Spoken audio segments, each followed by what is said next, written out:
O Livro dos Espíritos. Separação da alma e do corpo. Pergunta número 154. É dolorosa a separação da alma e do corpo? Não. O corpo muitas vezes sofre mais durante a vida do que no momento da morte. A alma nenhuma parte toma nisso. Os sofrimentos que algumas vezes se experimentam no instante da morte são um gozo para o espírito que vê chegar o termo de seu exílio. Na morte natural, a que sobrevém pelo esgotamento dos órgãos em consequência da idade, o homem deixa a vida sem o perceber. É uma lâmpada que se apaga por falta de óleo. Pergunta número 155. Como se opera a separação da alma e do corpo? Rotos os laços que a retinham, ela se deslancha. Pergunta número 155A. A separação se dá instantaneamente, por brusca transição? Haverá alguma linha de demarcação nitidamente traçada entre a vida e a morte? Não, a alma se desprende gradualmente, não se escapa como um pássaro cativo a que se restitua subitamente a liberdade.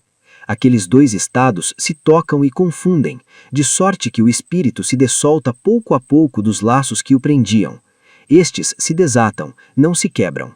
Durante a vida, o espírito se acha preso ao corpo pelo seu envoltório semimaterial ou perispírito. A morte é a destruição do corpo somente, não a desse outro envoltório, que do corpo se separa quando cessa neste a vida orgânica. A observação demonstra que, no instante da morte, o desprendimento do perispírito não se completa subitamente, que, ao contrário, se opera gradualmente e com uma lentidão muito variável conforme os indivíduos. Em uns, é bastante rápido, podendo dizer-se que o momento da morte é mais ou menos o da libertação. Em outros, naqueles, sobretudo, cuja vida foi toda material e sensual, o desprendimento é muito menos rápido, durando algumas vezes dias, semanas e até meses, o que não implica existir no corpo a menor vitalidade, nem a possibilidade de volver à vida, mas uma simples afinidade com o espírito, afinidade que guarda sempre proporção com a preponderância que, durante a vida, o espírito deu à matéria. É, com efeito, racional conceber-se que, quanto mais o espírito se haja identificado com a matéria, tanto mais penoso lhe seja separar-se dela, ao passo que a atividade intelectual e moral, a elevação dos pensamentos, operam um começo de desprendimento, mesmo durante a vida do corpo, de modo que, em chegando à morte, ele é quase instantâneo. Tal o resultado dos estudos feitos em todos os indivíduos que se tem podido observar por ocasião da morte. Essas observações ainda provam que a afinidade que, em certos indivíduos, persiste entre a alma e o corpo é às vezes muito penosa, porquanto o espírito pode experimentar o horror da decomposição. Este caso, porém, é excepcional e peculiar a certos gêneros de vida e a certos gêneros de morte. Verifica-se com alguns suicidas. Pergunta número 156. A separação definitiva da alma e do corpo pode ocorrer antes da cessação completa da vida orgânica? Na agonia, a alma algumas vezes já deixou o corpo. Nada mais há que a vida orgânica. O homem já não tem consciência de si mesmo. Entretanto, ainda lhe resta um sopro de vida orgânica. O corpo é a máquina que o coração põe em movimento. Existe enquanto o coração faz circular nas veias o sangue, para o que não necessita da alma. Pergunta número 157.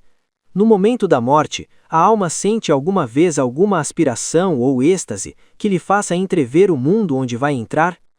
Muitas vezes a alma sente que se desfazem os laços que a prendem ao corpo. Emprega então todos os esforços para desfazê-los inteiramente. Já em parte desprendida da matéria, vê o futuro desdobrar-se diante de si e goza, por antecipação, do estado de espírito. Pergunta número 158.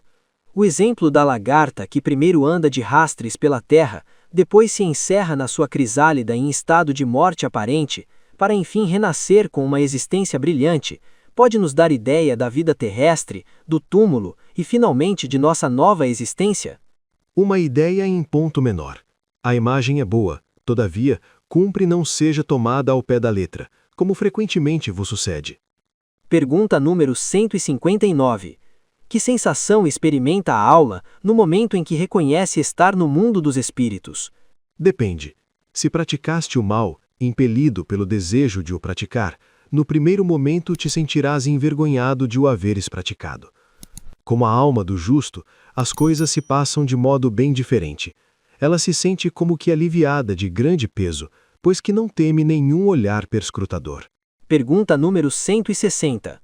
O espírito se encontra imediatamente com os que conheceu na terra e que morreram antes dele? Sim, conforme a afeição que lhes votava e a que eles lhe consagravam. Muitas vezes aqueles seus conhecidos o vêm receber à entrada do mundo dos espíritos e o ajudam a desligar-se das faixas da matéria.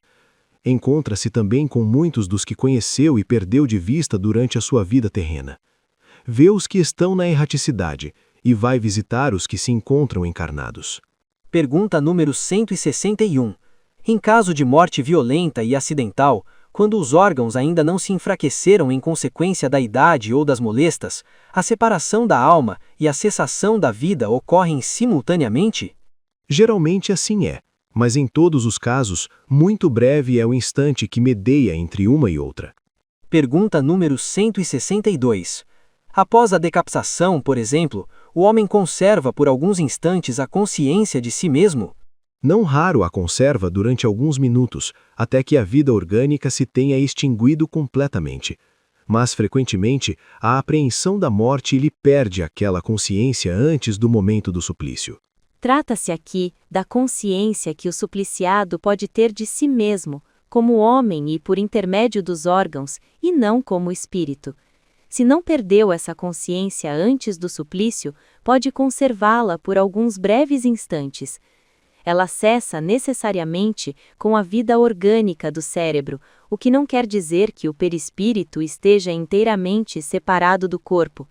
Ao contrário, em todos os casos de morte violenta, quando a morte não resulta da extinção gradual das forças vitais, mais tenazes são os laços que prendem o corpo ao perispírito, e, portanto, mais lento o desprendimento completo.